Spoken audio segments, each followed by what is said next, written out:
Hi, everybody. I wanted to talk a little bit today about cord blood banking, the basics of stem cell research.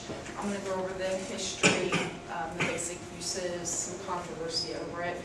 First, I'm going to start off with the basics. What is stem cell research, how things are collected, things like that.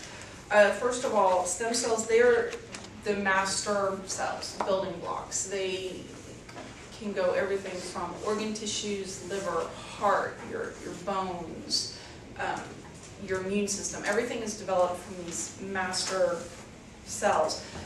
There is the embryonic stem cells, which there's a lot of controversy on those right now because they're taken from unborn fetuses.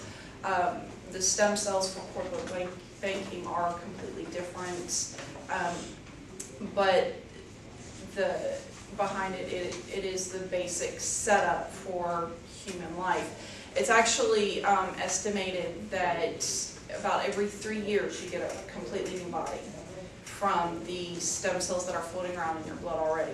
And there are 3 different types of basic stem cells. They're found in your bone marrow. A lot of people know about bone marrow transplants. This is where they come from.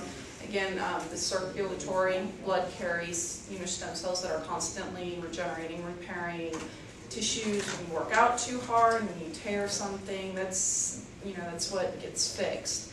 And then there are the stem cells which are coming from umbilical cords, and these are cells that are in their perfect elements. There's nothing, there's no negative impacts from the environment on them. The age hasn't decreased any of their abilities. So right now, a lot of researchers are seeing stem cells from the umbilical cords, and as is very, very promising.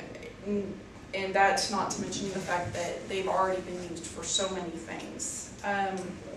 Now, cord blood banking itself is basically just the capturing of the cord blood cells. It does come from the umbilical cord and the placenta. There are some cord blood banks out there that try to advertise that, well, we take from the placenta and from the umbilical cord too, so we're better than everybody else.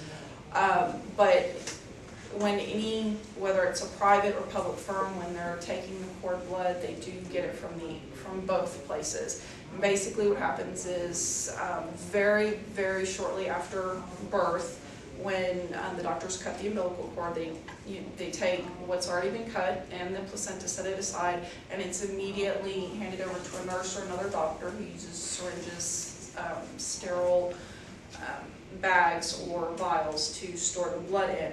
This is actually something that it has to be sent to a courier right away to whatever research facility or whatever storage facility. It does not last very long out there. There are minimum requirements. If you don't have at least 3 to 5 ounces of it, it's not really considered viable. There's not enough to really do a lot with. You can donate that to research, but you don't get very much out of that.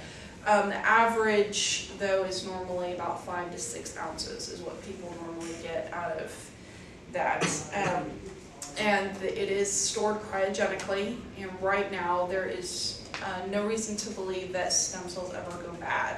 When they are frozen cryogenically, it's believed that they can be stored indefinitely. Again, when they're being stored cryogenically, they don't have the negative impacts of the environment around them, of aging, anything like that.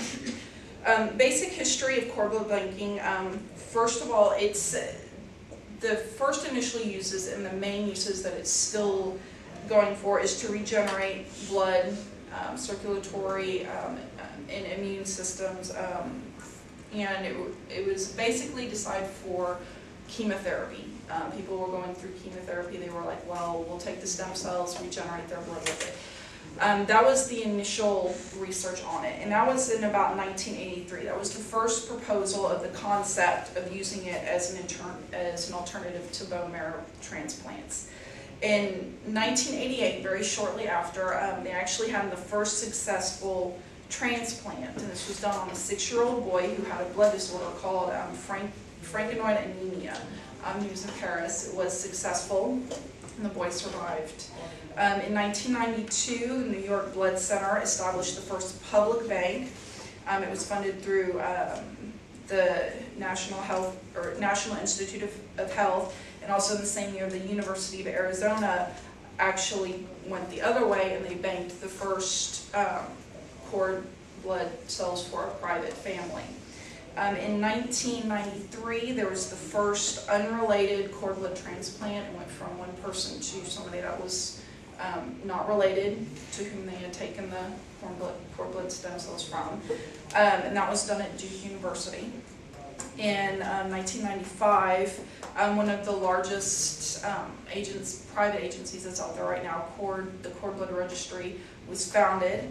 And in 1997, there was another breakthrough. There was a cord blood transfer on a 46-year-old man who had chronic myelogenous leukemia, which was successful, of course. In 1998, CBR became the first and only cord blood bank to be accredited by the AABA, or the American Association of Blood Banks. And also in that year, the first sickle cell cord blood transfer occurred on a 12-year-old. He was actually pronounced cured by his doctors 1 year later. In 2004, Department of Health and Human Services provided funds for a national cord blood registry, and the state of Illinois mandated that that option be given to all mothers, that all expectant mothers should be given this information by their doctors. In 2005, the IOM published a recommendation that all women, across the nation be given the same information, and that they have the choice between a public and private donation. Also, the U.S. Congress in the same year created the National Cord Blood Registry with the funds that had been set aside in 2004, and it went into a combined of 150,000 samples were put into this registry for public use all across the nation. As far as from 2005, there's been over 6,000 successful transplants, and in 2006, that number went up to over 8,000 successful transplants. Now, the basic agencies that are using the stem cells or collecting the stem cells, right now there are about 20 private firms that collect them specifically for in-house research and using them, holding them, and banking them for specific family use. The biggest ones out there are CryoCell, BioCord, LifeBank, and again the Cord Blood Registry.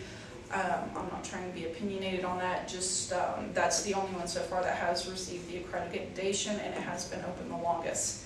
There are public firms. Again, the government has set aside, I believe it was $79 million in 2005 to expand the national public banking. The only problem so far with this is that it is estimated that if even 25% of expectant mothers donated their cord blood in a given year, that the system would actually start to become overburdened.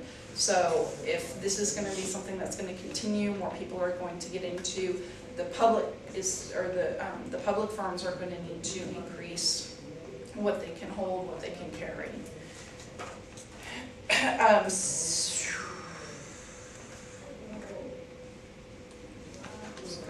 Now I'm going to go over basically the benefits of cord blood banking. First of all is who can use stored stem cells.